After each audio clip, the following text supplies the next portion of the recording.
106페이지 출애굽기 17장 9절에서 12절 말씀. 출애굽기 17장 9절에서 12절. 다 찾으셨으면 우리 함께 봉독하겠습니다. 9절부터 봉독하겠습니다. 모세가 여호수아에게 이르되 우리를 위하여 사람들을 택하사 나가서 아말렉과 싸우라. 내일 내가 하나님의 지팡이를 손에 잡고 산꼭대기에 서리라. 여호수아가 모세의 말대로 하여 아말렉과 싸우고 모세와 아론과 홀이 산꼭대기에 올라가서 모세의 손을 들면 이스라엘이 이기고 손을 내리면 아말렉이 이기더니 모세의 팔이 피곤함에 그들이 돌을 가져다가 모세 아래에 놓아 그가 그 위에 앉게 하고 아론과 홀이 한 사람은 이쪽에서 한 사람은 저쪽에서 모세의 손을 붙잡아 올렸더니 그 손이 해가 지도록 내려오지 아니한지라. 아멘. 피곤하고 지칠 때 꼭 필요한 것이란 제목으로 여러분과 함께 은혜를 나누겠습니다.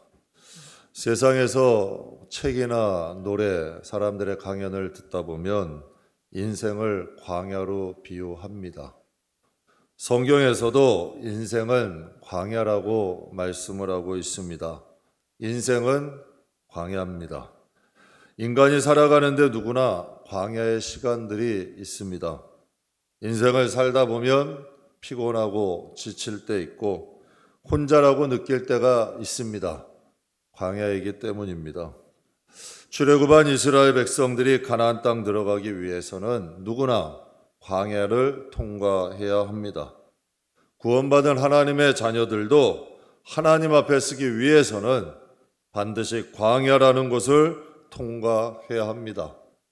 오늘 본문에 출애굽한 이스라엘 백성들이 광야를 지나가고 있을 때에 아말렉이란 족속들이 찾아와 전쟁을 하게 되는 이야기가 오늘 말씀의 기록입니다. 성경에 보면 아말렉을 마귀, 사단의 비유를 합니다. 여러분, 광야는 아말렉이 있습니다. 세상을 살아가는 우리들에겐 사단이나 마귀의 방해가 반드시 있습니다. 왜 그럴까요? 그 이유는 광야에서 죽이고 어떻게 하든 하나님의 약속의 땅, 가나안 땅에 들어가지 못하게 하는 거죠. 여러분, 마귀와 사단이 하는 역할도 똑같습니다. 우리가 이 세상을 살아가는 동안 영적으로 죽이는 겁니다. 영적으로 하나님 앞에 죽은 자가 되게 만드는 거예요. 하나님을 멀리하게 만들고 하나님을 떠나게 만들고 하나님과 거리감을 두게 만들고 어떻게 하든지 하나님을 멀리하게 하는 것, 이게 영적으로 우리에겐 죽는 거예요. 하나님이 없는 삶은 영혼은 죽는 거잖아요. 하나님 없이 천국 갈 수 있는 사람 없어요. 하나님 없이 하나님 나라 갈 수 있는 사람 없어요. 광야에는 아말렉이 있어요. 출애굽한 이스라엘 백성들이 가나안 땅 들어가지 못하게 아말렉 족속이 아말렉이라는 것이 존재하듯이 성도의 삶에도 마찬가지예요. 광야의 길을 가는 이 세상에 어떻게 하든지 하나님을 멀리 가도록 유혹을 하든 협박을 하든 수단과 방법 쓰지 아니하고 하나님과 멀어지게 만드는 거예요. 이게 바로 영적으로 우리는 죽는 거예요. 그러니까 광야는 반드시 존재하는데 광야에는 아말렉이 존재한다. 오늘 신명기 25장 말씀에 보게 되면 아말렉 족속의 특징이 나와 있어요. 신명기 25장 17절과 18절에 보게 되면 같이 읽겠습니다. 너희는 애굽에서 나오는 길에 아말렉이 내게 행한 일을 기억해라. 곧 그들이 너를 길에서 만나 내가 피곤할 때에 내 뒤에 떨어진 약한 자들을 쳤고, 모세를 통하여서 광야의 여정이 끝난 후에 신명기를 기록하게 하신 거예요.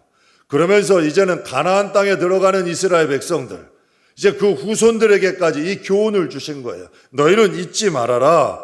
애굽을 나오는 길에 아말렉이 너희에게 행한 일들 잊지 마라. 그들이 길에서 만난 내가 피곤할 때에 공격했다. 이걸 잊지 말래요. 아말렉 족속은 피곤할 때에 공격했다는 거예요. 그들이 강건할 때에 공격한 게 아니라 그들이 피곤해 있을 때에 공격한 거고, 앞장서서 힘차게 나가는 사람들을 공격한 것이 아니라 그 뒤에 뒤처진 약한 자들을 공격했다는 거예요. 앞에 나가서 힘있게 가는 사람들을 공격하는 게 아니에요. 아말렉은 뒤처진 자들, 약한 자들, 좀 이러하고 피곤하고 지친 영혼들, 이러한 영혼을 공격한다는 거죠.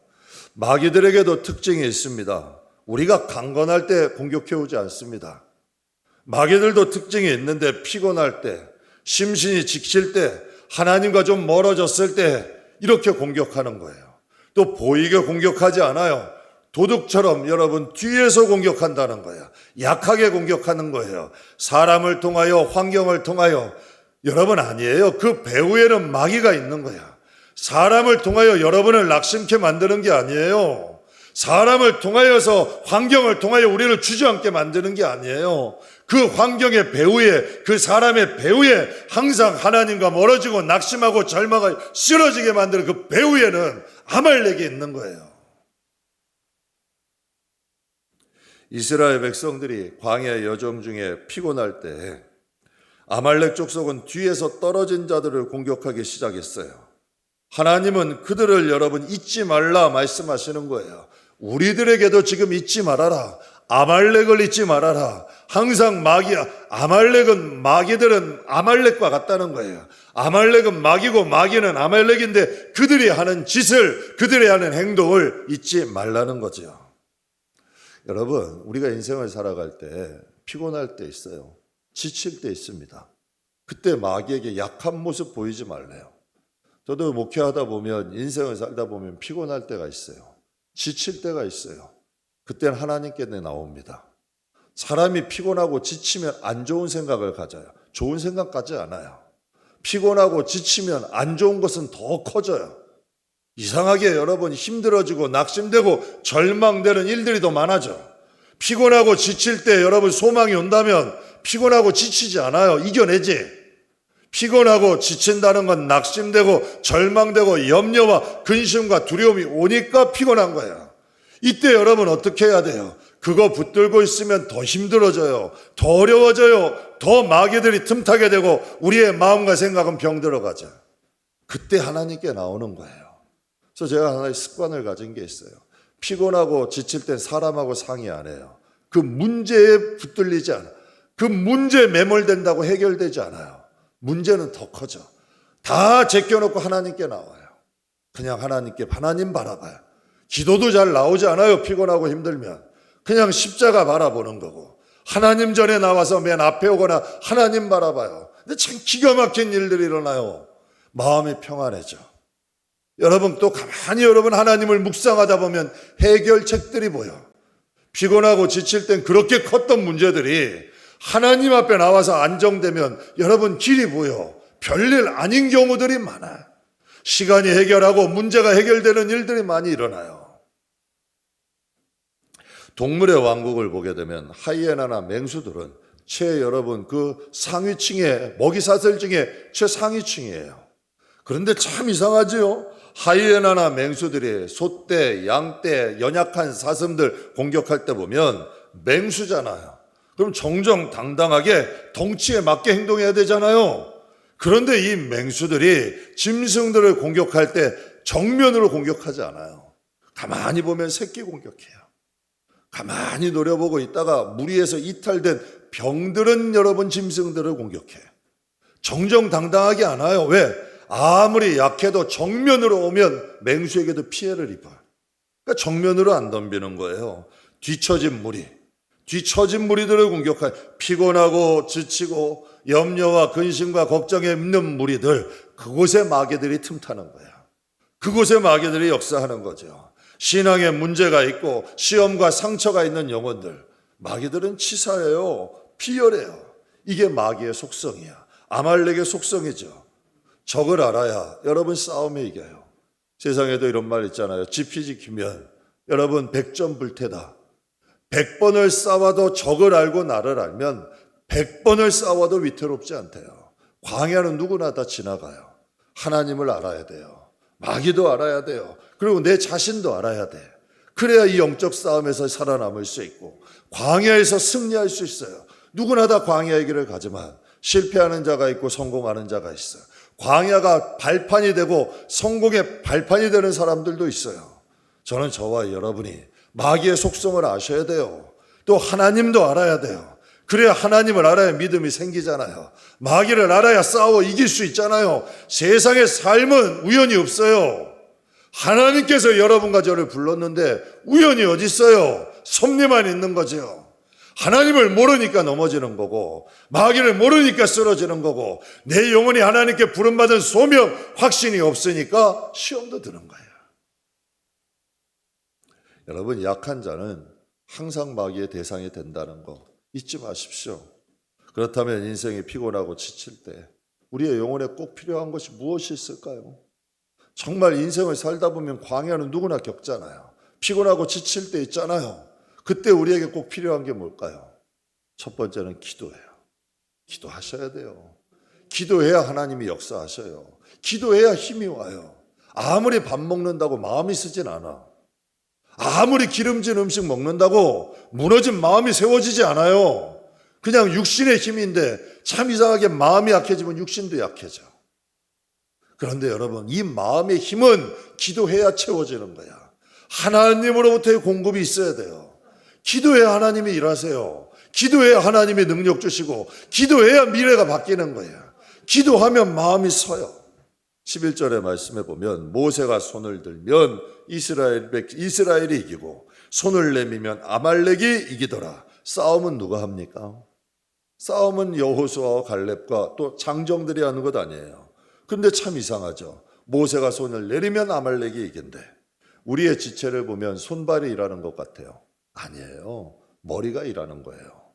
머리가 나쁘면 손발이 고생한대. 참 이상하게요. 같은 일인데도 힘들고 어렵게 하는 사람이 있고요. 같은 일인데도 쉽게 하는 사람이 있어. 어떤 사람이 열을 할 일, 여러분 그 일을 대하여 지혜가 있는 사람은 하루만 끝내. 정말 일 맡겨놔도 어떤 사람은 일을 망치는 사람이 있고 일을 해결하는 사람이 있어. 같은 시간에 같은 일을 해도 능률은 다르다는 거지. 그러니까 손발이 일하는 게 아니라 머리가 일을 하는 거예요. 여러분 마찬가지죠. 저는 개인적으로 제 인생과 목회는 새벽 기도에 있다고 생각해요. 새벽 기도 조금만 쉬어도 마음이 불안해요. 판단력이 흐려져요. 마음에 담대함이 없어.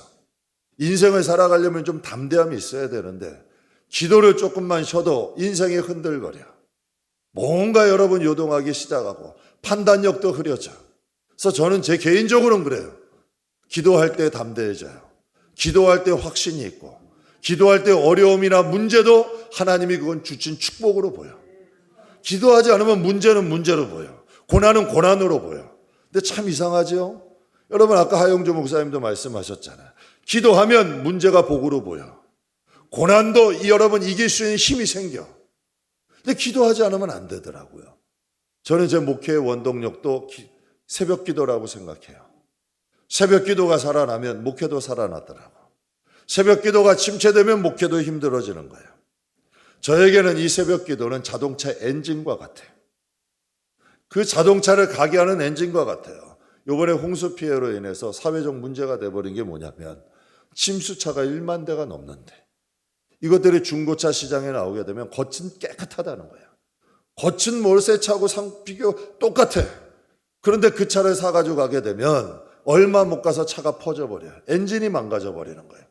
성도는 겉모습으로 아는 게 아니에요. 심령이 살아있어야 돼요. 기도해야 돼요. 그래야 성도가 성도다워져. 기도의 유익은 이로 표현할 수가 없죠.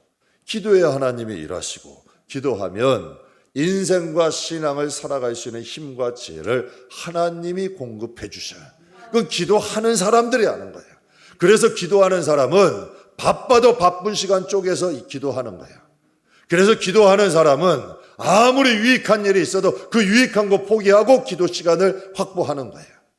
그래서 기도하는 사람은 기도 시간을 타협하지 않아. 왜 기도에 다니는 어떻게 수단과 방법을 써서라도 기도의 시간을 확보하는 거예요. 왜? 기도의 응답을 맛본 사람은 하나님의 일하심을 확신하는 사람은 기도의 시간을 빼앗기지 않아요. 여러분, 기도란 게 뭘까요? 저는 여러분께 기도란 게 무엇일까? 간략하게 말씀드릴게요. 기도는 신앙인의 정체성이야. 신앙인이 기도하는 사람이 신앙인이고 신앙인은 기도하는 사람이야. 신앙인의 정체성이죠. 한국 사람 중 교포 중에 가끔 한국말 못하는 사람들이 있어요. 한국 문화를 배우지 못하거나 이해하지 못하는 사람이 있어요. 한국 사람이에요. 그런데도 그 사람 한국에서 적응을 못하더라고. 소통이 안 돼. 살질 못해. 언어가 안 되고 문화를 이해하지 못하니까 한국 사람은 맞는데 한국 땅에 못 살아. 근데 간혹 외국 사람들 중에도 유럽이나 미국이나 아랍이나 뭐 아프리카 사람, 피부가 검은 아프리카 사람이라도 한국말 잘하는 사람, 또 한국 문화를 이해하는 사람, 한국에 잘 살아요. 가끔가다 제가 한번 TV에서 인터뷰하는 거 봤어요. 흑인이에요. 딱 봐도 흑인이야. 그런데 그 사람의 말에서는 사투리가 나와. 한국말을 잘해요. 그러면서 이렇게 자기는 한국이 너무 좋대요. 한국 사람도 너무 좋대. 비록 흑인이라 할지라도 한국말 잘하고 그 문화 이해하지 잘하니까 한국에서 살기에 불편함이 없는 거죠. 여러분, 분비기천 상관없어요. 기도하지 않는 신앙인은 하나님과 소통 못해요. 신분 차이 없어요. 여러분, 남녀노소 상관없어요. 기도하지 못하면 하나님을 몰라. 하나님과 소통이 안 돼. 여러분, 기도하지 않는 사람이 왜 기도하지 않는 줄 아세요? 하나님을 믿지 않으니까 기도하지 않는 거예요. 사람이 자기가 확신하는 일에는 시간을 투자해요. 여러분, 시간을 투자하고 정성을 투자해. 공부하는 학생들 보면 공부에 대한 확신이 있는 사람은 타협하지 않아요. 여러분, 무엇인가 자기가 확신하는 일에는 시간을 만들어서 하는 거예요. 정성을 들여서 해요. 왜? 자기가 확신하니까. 이것엔 반드시 열매가 있으니까. 왜? 뿌린 대로 거두니까 자기가 시간도 투자하고 정성도 투자하는 거예요. 기도도 마찬가지예요. 기도하지 않는 사람은 하나님을 믿지 않는 거예요. 하나님을 믿지 못하니까 그 시간을 만들지 못하는 거고 하나님 앞에 나오지 못하는 거죠. 우리나라에는 금융권이 제1금융, 2금융, 3금융권이 있어요. 3금융권은 대부업이라고 얘기하고 2금융권은 저축은행 뭐 이런 것들을 2금융권이라 그래요. 근데 간혹 가다가 2금융권은 망하는 경우들이 있더라고. 부산 저축은행 사건이 있었잖아요. 근데 여러분 사시면서 1금융권이 망하는 거 보셨어요? 안 망해요. 1금융권이 망하는 적이 없어. 나라에서 책임을 져요. 여러분, 기도는 쌓는 거래. 하나님은 저에게 그렇게 가르쳐 주셨어요. 기도는 쌓는 거다. 모래도 쌓으면 산이 된다. 이건 뭐냐면 하찮은 모래도 쌓이면 힘이 있어지는 거예요. 산이 된다는 거예요. 너희가 행하는 모든 쌓는 기도들은 반드시 능력이 내어 나타난다는 거죠. 여러분, 우리 은행도 믿잖아요. 은행을 믿으니까 여러분의 소중한 재산을 맡기는 거 아니에요. 가장 안전한 자산 아니에요. 은행에 놔두면. 은행이 지켜주니까. 그렇다면 여러분, 하물며 하나님을 못 믿겠어요? 하나님이 여러분 기도를 쌓으래요. 하나님이 그 쌓은 대로 행하신다는 거지. 하나님을 믿으면 기도하게 되는 거예요. 마태복음 6장 20절을 보게 되면 이런 말씀이 있습니다. 오직 너희를 위하여 보물을 하늘에 쌓아두라. 거기는 좀이나 동록이 해하지 못하고 도둑이 구멍을 뚫지도 못하고 도둑질하지 못하느니라. 오직 너희를 위해서 말씀하세요. 오직 너희 자신을 위해서 하늘의 보화를 쌓으래요. 보물을 쌓으래. 보물 여러 가지가 있겠죠. 그러나 저는 가장 귀한 보물은 기도라고 생각해요. 우리가 쌓는 가장 귀한 보물은 기도예요. 기도는 시간이 있어야 돼요. 정성이 있어야 돼요. 마음을 다해야 돼요. 그래야 기도가 돼요. 기도는 중언부언으로 안 돼요. 기도하려고 그러면 사단의 역사가 있어. 어떤 핑계로든 기도하지 못하게 해. 시간을 빼앗아 버려. 마음을 흔들어 버려. 기도 시간 확보하지 못하게 하죠. 저는 가장 큰 보물은 하나님 나라의 가장 큰 보물을 쌓는 가장 큰 보물은 기도라고 생각을 해요. 오직 여러분, 우리의 영혼을 위해서, 우리 가정을 위해서 자녀에게 재산 남겨줄 생각하지 마시고, 재산도 힘이 되니까 남겨주려 하는 거 아니에요. 기도 남겨주세요. 정말 자녀들 사랑한다면 그 자녀들을 위해 눈물로 기도 많이 쌓아주세요. 그들의 인생이 바뀌어요. 미래가 바뀌어요. 삶의 방향이 바뀌어져요. 사람 하나 잘 만나도 인생이 풀리잖아요. 결혼 한 번만 잘해도 인생이 달라지잖아요. 여러분, 하나님 앞에 기도 쌓아놓는데 어떻게 그 인생이 달라지지 않겠어요? 인생이 달라질 수 있다는 거죠. 여러분께 이런 말씀 드려요. 기도하지 않는 분들은 주의하세요. 심판의 날 하나님이 여러분을 모른다고 할 수 있어요. 기도하지 않는 분들은 하나님과 소통이 안 되는 걸 여러분이 생각하지 않는 하나님일 수 있다는 얘기예요. 왜? 여러분 하나님과 기도하며 교통해보지 않아요. 교회 생활은 익숙할 수 있어도 하나님과의 대화에 익숙하지 않으면 여러분 하나님이 여러분을 모른다 할 수 있다는 거예요. 그 근거가 뭘까요? 기도는 호흡이라 그랬어요. 기도는 성도의 탯줄이라 그랬어요. 탯줄이 끊긴 성도는 성경에 이렇게 말을 해요. 살았다 하는 이름은 가졌으나 죽은 자다. 기도하셔야 돼요. 기도는 피곤하고 지친 성도들에게 가장 필요한 게 기도야. 기도는 성도의 정체성이에요. 말씀, 기도, 성령 없는 성도는 없어요. 이것이 바로 성도를 성도답게 만드는 거예요. 기도하셔야 돼요. 말씀 가까이 하셔야 돼요. 성령 충만하셔야 돼요. 그러면 성도를 성도답게 만들어. 기도는 성도의 정체성이다. 그럼 기도에 대해서 한 가지 더 말씀드릴게요. 기도는 멀리 보고 하는 거예요. 기도 오늘 했는데 안 되는데 일주일에서 안 되는데요. 한 달 아니야. 기도는 평생 하는 거예요. 기도는 멀리 보고 하는 거예요. 지난주 신승관 전도사님 모셨었는데 3년 전에 저하고 나눈 대화를 전도사님이 말씀하셨어요. 전도사님이 신학을 좀 늦게 했어요. 신대원을 좀 늦게 갔는데 3년 전에 신대원을 졸업하면서 논문을 쓰는데 저에게 찾아와서 이제 좀 조언을 구할 게 있다고 저에게 찾아온다 그래서 약속을 하고 교회에서 만났어요. 그때 제가 이런 말 해줬어요. 정말 앞으로의 사역을 위해서 준비하는 것도 좋은데 앞으로의 사역을 위해서 기도를 많이 쌓아라. 공부하는 것도 좋고 준비하는 것도 좋고 이렇게 찾아오는 것도 좋다. 그러나 먼저 기도를 많이 쌓아라. 인생은 기도대로 간다. 한번 보세요. 인생의 마지막에 가면 기도대로 가 있어. 인생은 기도대로 가는 거예요. 그래서 그랬어요. 기도 많이 쌓아라. 그런데 참 본인이 돌아보니까 기도대로 됐다는 거예요. 그러니까 그날 여러분에게 그런 말씀을 한 거예요. 근데 제가 그날 저도 이 앞에서 들으면서 그런 생각이었어요. 야, 전도사님은 영적인 수제다. 30대 후반에 저걸 깨달았던 거예요. 저는 개척하고 깨달았어요. 자, 저 지금도 후회하는 게 젊을 때 그 시간 낭비하지 않고 쓸데없는데 시간 쓰지 말고 하나님 앞에 기도할 걸. 정말 젊을 때 더 기도 많이 쌓아놓을 걸. 이게 후회가 되는 거예요. 왜? 기도는 하나님이 보증하시니까. 성경에 보게 되면 다윗이 밧세바 간음 사건으로 인해서 하나님께서 밧세바하고 난 아들을 치셨어요. 그가 병든 거예요. 근데 죽을 병이 들은 거예요. 하나님께 일주일 동안 금식하며 기도했어. 하나님 용서해 주세요. 그냥 내 죄, 그렇게 이런 기도 안 했겠어요? 내가 죄졌지 저 자식이 무슨 죄예요? 하나님 용서해 주세요. 제가 잘못했어요. 이제 다시는 안 할게. 뭐 이런 기도 안 했겠어요? 저라면 이런 기도 했을 것 같아요. 그냥 손이 발이 되도록 싹싹 빌면서 금식하며 기도했어요. 근데 하나님이 그 아들을 데려가셨어요.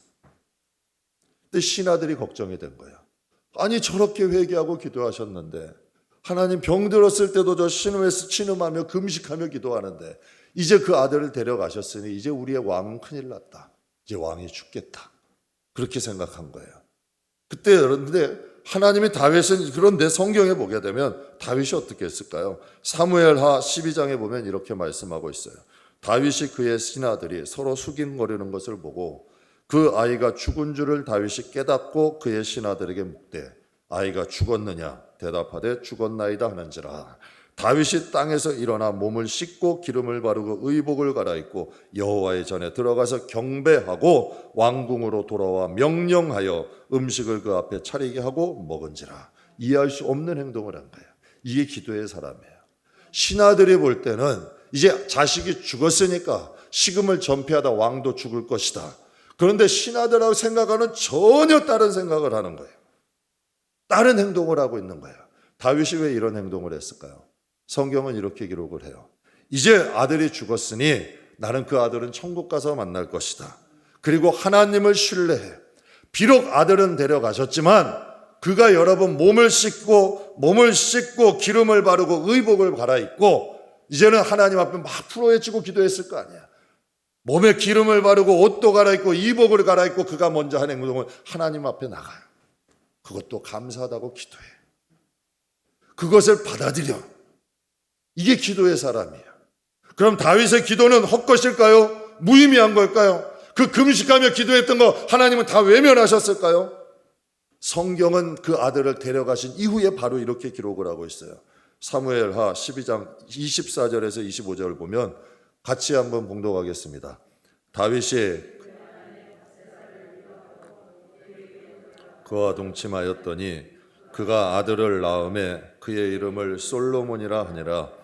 여호와께서 그를 사랑하사 선지자 나단을 보내 그의 이름을 여디디아라 하시니 이는 여호와께서 사랑하셨기 때문이라. 아멘. 비록 아들을 데려가셨지만 다윗이 밧세바를 위로해요. 그리고 그 밧세바에게서 아들을 낳았는데 그 아들이 바로 솔로몬이야.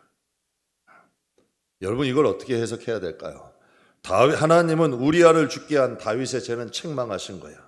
그러나 하나님은 다윗이 사랑했던 밧세바를 통하여서 솔로몬을 주셨어요. 그리고 선지자 나단을 보내시면서 말씀하신 거예요. 그의 이름을 여디디아라고 해라. 여호와께서 사랑하신다. 이 뜻이에요. 하나님께서 그에게 솔로몬을 주신 거예요. 이게 바로 기도의 사람이야. 기도는 길게 보고 하는 거예요. 만약에 큰아들을 데려가셨을 때 하나님이 나를 버리셨어. 하나님은 나를 외면하셨어. 내가 일주일 동안이나 금식하며 기도했는데도 하나님은 내 아들을 데려가셨어 하고 다윗이 하나님을 떠났다면 다윗의 인생은 거기서 끝이에요. 그러나 여러분, 다윗은 하나님을 여전히 신뢰해. 기름을 바르고 옷을 갈아입고 또 하나님 앞에 가서 기도해요. 하나님이 다윗의 인생을 인도하기 시작하는 거예요.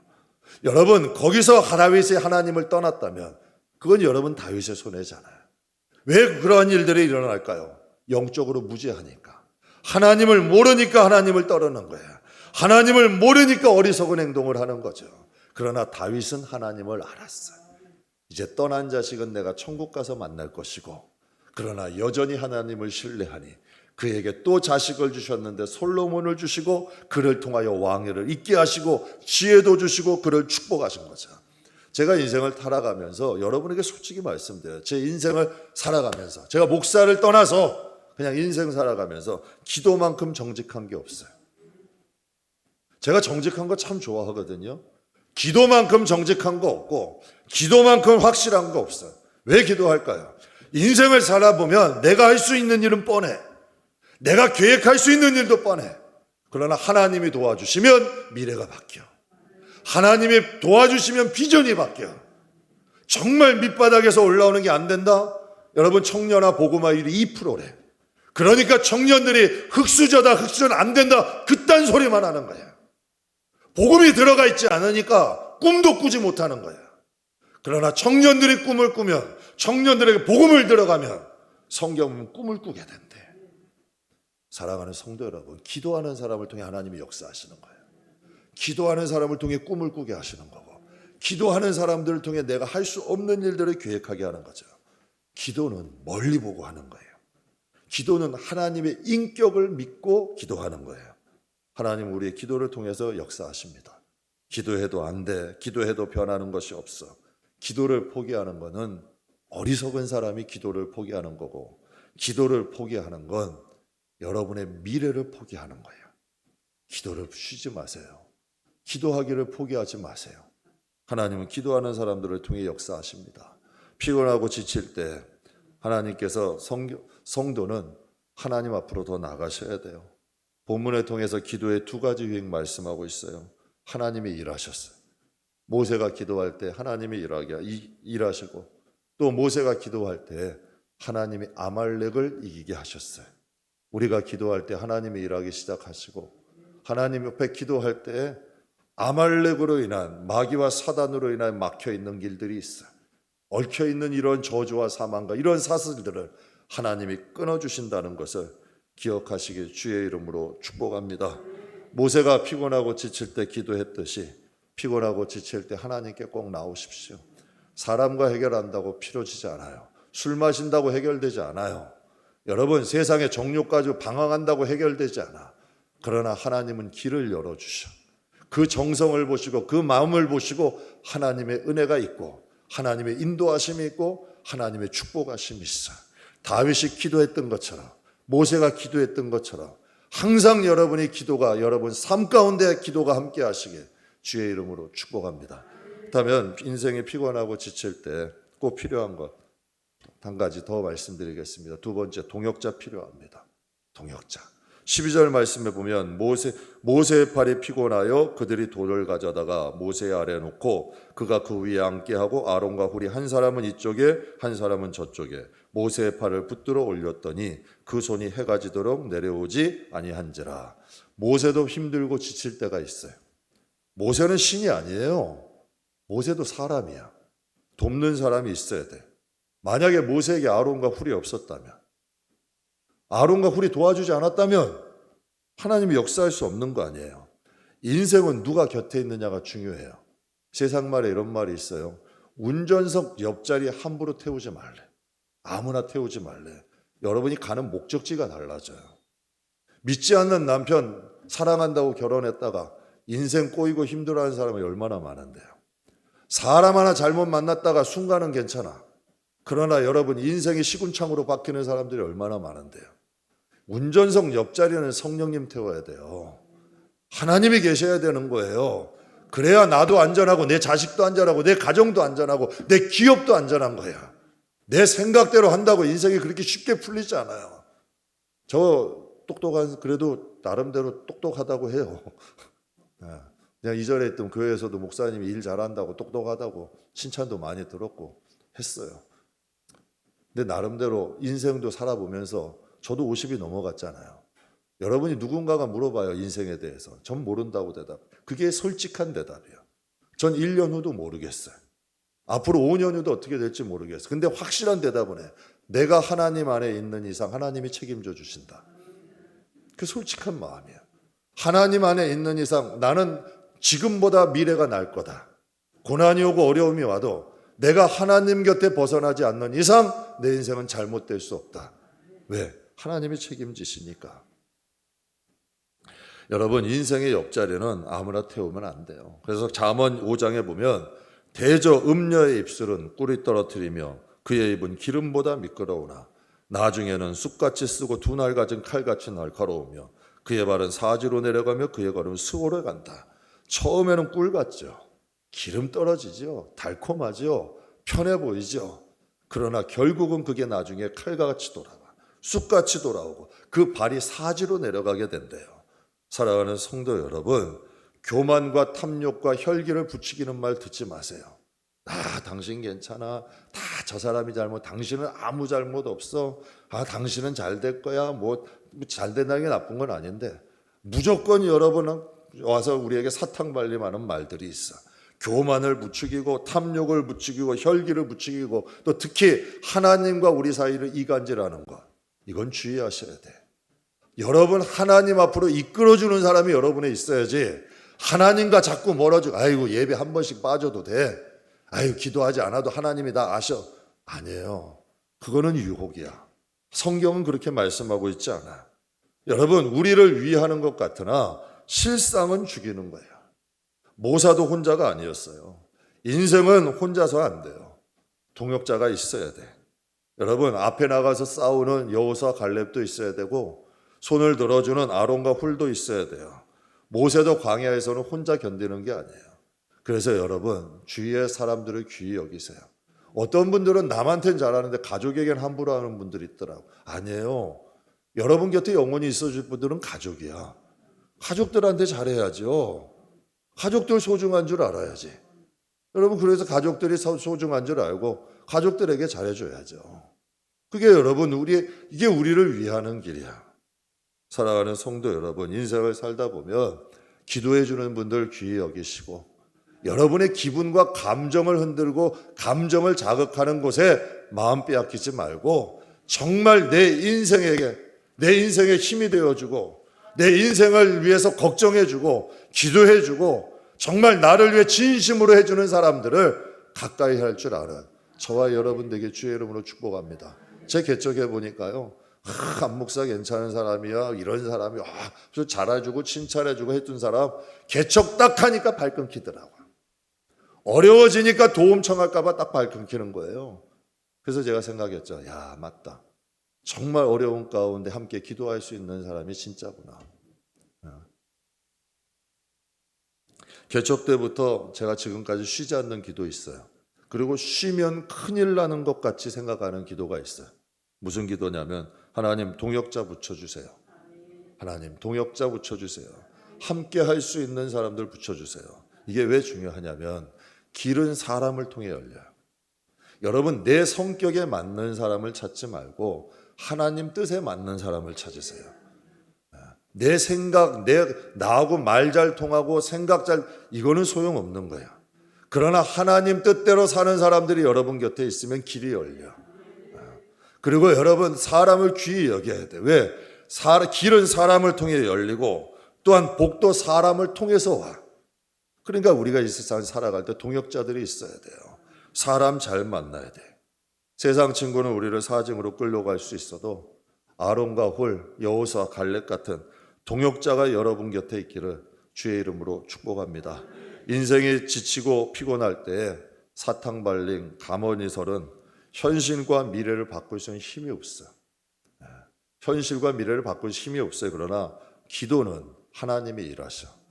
하나님이 일하시고 미래를 바꿀 수 있는 힘이 있어요. 제가 여러분이 진심으로 말씀드리는 거야. 그래서 다 쉬더라도 기도는 쉬지 마시라는 거예요. 그래야 미래가 바뀌어. 하나님은 판을 뒤집으시는 분이에요. 성경을 보면 하나님은 반전이 있으신 분이에요. 그러니까 우리가 기도는 쉬면 안 돼요. 자, 오늘 주보에 그 베델 칼럼에 글을 하나 올렸는데요. 이거 읽어드리고 설교 마치겠습니다. 기도의 힘. 새는 날개가 무거워도 그것으로 인해 날 수 있고, 배는 돛이 무거워도 그것으로 인해 항해하며, 기차는 화통이 무거워도 그것으로 인해 질주하고, 비행기 날개가 무거워도 그것으로 인해 날아간다. 어떤 사람이 시계에 달린 큰 줄을 보고 시계가 힘들어하니 줄을 떼어내자고 했다. 그러나 그 줄을 떼어놓는 순간 시계바늘은 서고 말았다. 바로 이것이다. 성도들은 피곤하고 힘들어도 매일 기도해야 산다. 성도는 기도의 힘으로 살아가기 때문이다. 아멘. 오늘 여러분과 함께 기도의 중요성, 기도하는 동역자의 중요성 함께 은혜 나눴습니다. 모세처럼 아론과 훌처럼 피곤하고 힘들 때 또 하나님 앞에 꼭 나오십시오. 나오는 저와 여러분 되기를 주의 이름으로 축복합니다. 인생은 기도한 대로 간다. 기도는 성도의 미래를 바꿀 수 있는 힘이 있다라는 것 항상 잊지 마시길 주의 이름으로 축복합니다.